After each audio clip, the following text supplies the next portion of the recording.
Israel Iran का युद्ध बहुत ज्यादा भीषण हो गया है। अब से कुछ देर पहले आपको बता दें कि ईरान ने साउथ इजराइल के सबसे बड़े अस्पताल पर हमला किया है। ईरान ने इजराइल के शहर तेल अवीव पर मिसाइल से हमला किया है।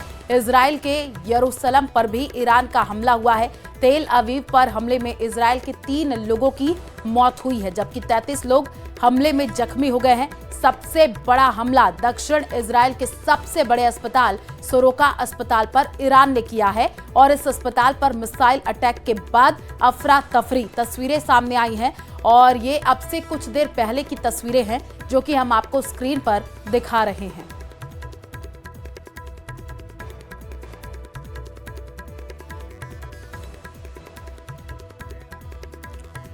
तो बड़ी खबर इस वक्त आपको बता रहे हैं, हमले में इजराइल के 3 नागरिकों की मौत की जानकारी है। तेल अवीव पर हमले में 33 लोग घायल बताए जा रहे हैं। ईरान ने साउथ इजराइल में हमला किया और कुछ तस्वीरें आई हैं जो कि हम आपको स्क्रीन पर दिखा रहे हैं।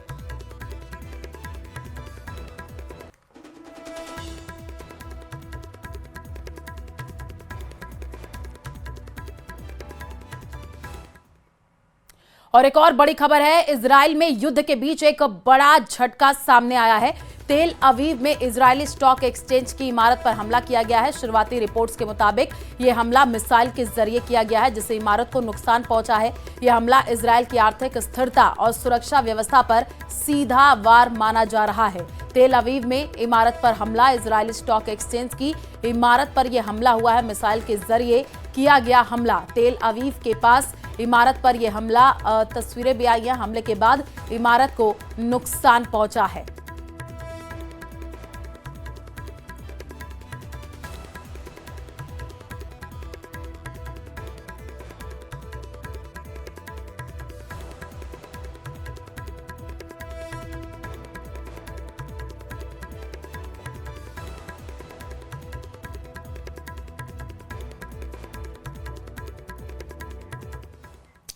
ईरान इजराइल एक दूसरे पर फिर जमकर हमले कर रहे हैं। ईरान ने इजराइल के यरूशलेम, तेल अवीव समेत कई शहरों पर ताबड़तोड़ मिसाइलें दागी हैं और हमले में इजराइल को भारी नुकसान का जो है बताया जा रहा है और इसमें 3 लोगों की मौत हो गई है, जबकि 50 से अधिक लोग घायल बताए जा रहे हैं। उधर अब से कुछ देर पहले ईरान ने साउथ इजराइल के सबसे बड़े अस्पताल पर हमला किया है।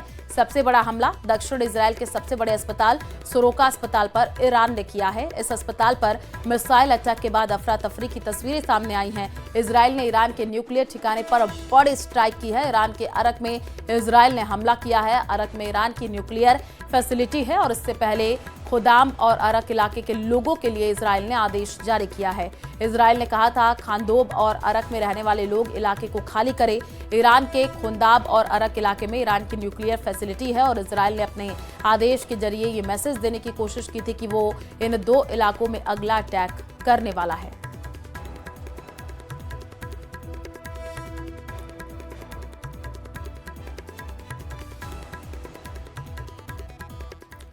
व्हाइट हाउस से निकला हर शब्द इस वक्त दुनिया की धड़कनें तेज कर रहा है। ईरान के साथ छिड़े तनाव के बीच अमेरिका के राष्ट्रपति डोनाल्ड ट्रंप ने चौंकाने वाले संकेत दिए हैं। उन्होंने कहा है कि ईरान पर हमले को लेकर आखिरी फैसला अभी नहीं लिया गया है, लेकिन जो भी फैसला लिया जाएगा वो आखिरी सेकंडों में लिया जाएगा।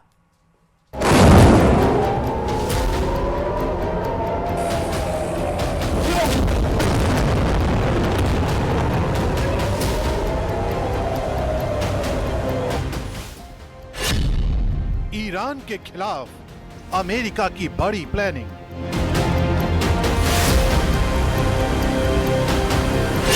डोनाल्ड ट्रंप के बयान ने बढ़ाई दुनिया की धड़कन।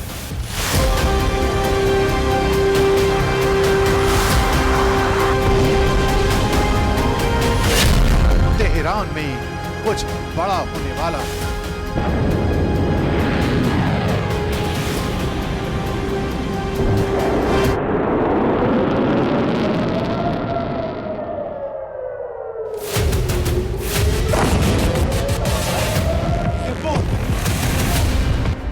व्हाइट हाउस से निकले बयानों की क्रोनोलॉजी समझने से पहले इन तस्वीरों को देखना जरूरी है।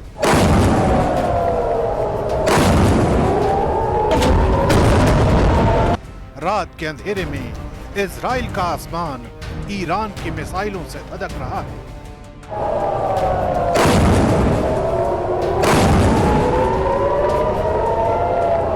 यरूशलेम में लगातार खतरे का सायरन बज रहा है, लेकिन इजराइल के खिलाफ भड़के इस आक्रोश का जवाब अमेरिका से आया है, जहां प्रेसिडेंट डोनाल्ड ट्रंप ने एक बार फिर ईरान को आगाह करने की कोशिश की।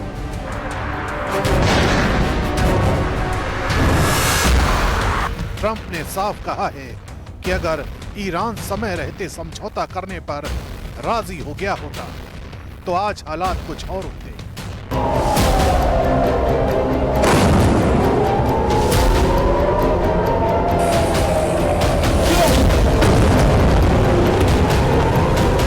लेकिन अब जब बम बरस रहे हैं, मौतें हो रही हैं और जमीन जल रही है, तो ईरान व्हाइट हाउस आना चाहता है, लेकिन शायद अब बहुत देर हो चुकी है।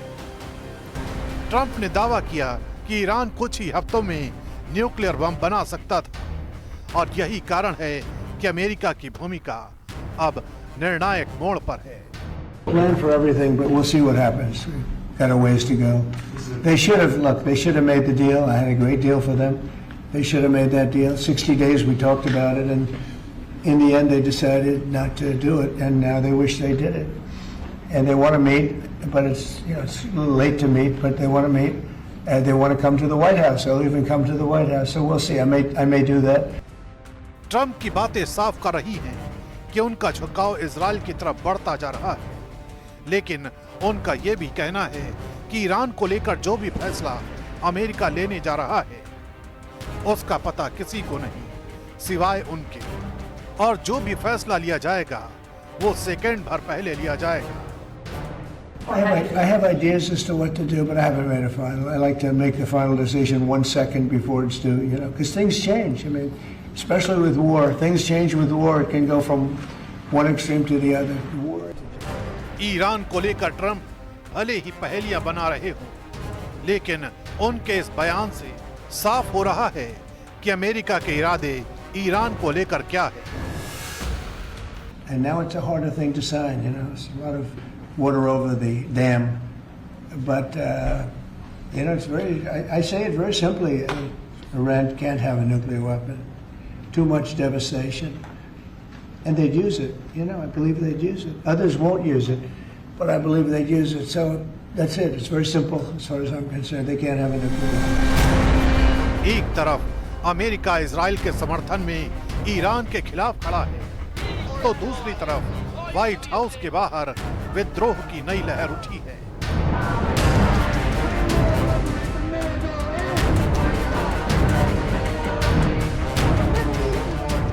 लोगों की भीड़ जमा होकर इजराइल और ट्रंप सरकार के खिलाफ नारेबाजी कर रही है। Today we convene because the terror of the Zionist entity has spread beyond the borders of the Palestinian homeland. Shame.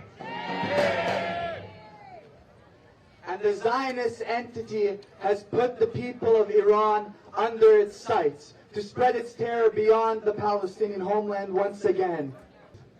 Israel, the terror of the Middle East, is the state with nukes. Israel is the terror of the Middle East. They, unprovoked, attacked the state of Iran, putting people in harm's way for weapons that do not exist. Shame! White house की दीवारों के भीतर Iran के खिलाफ deal या damage की रणनीति बन रही है, तो बाहर लोकतंत्र की आवाज सवाल पूछ रही है, क्या ये न्याय है या सत्ता का अहंकार? ट्रंप ने भले ही अंतिम फैसला अभी ना लिया हो, लेकिन उनके शब्दों से झलकता है कि युद्ध का रास्ता अभी खुला है और शायद तैयार भी। अब सवाल ये नहीं कि फैसला क्या होगा, बल्कि ये है कि उस फैसले की कीमत कौन चुकाए, ईरान, इजराइल या फिर एक बार फिर पूरी दुनिया।